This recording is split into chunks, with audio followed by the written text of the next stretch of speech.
猫咪的反复打喷嚏、流鼻涕很难受，各种各样试过，这个不管用，那个不管用，那临床上但凡有经验医生都知道特效的是这个东西。这个呢，它一没有激素，二不是花药，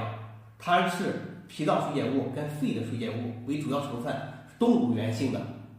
一方面，它对咱呼吸道常见的杯状疱疹啊、支原体啊，甚至波氏杆菌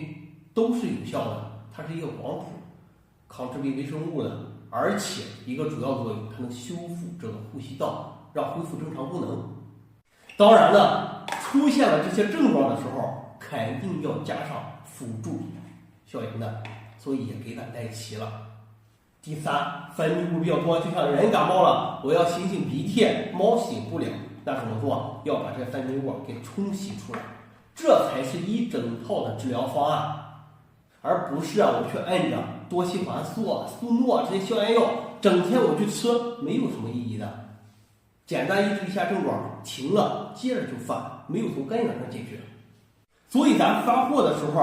统统的这一套都给带齐。拿到了之后，因为每只猫咪的情况是不一样的，一定跟我说，我来根据猫咪的具体情况教着去做。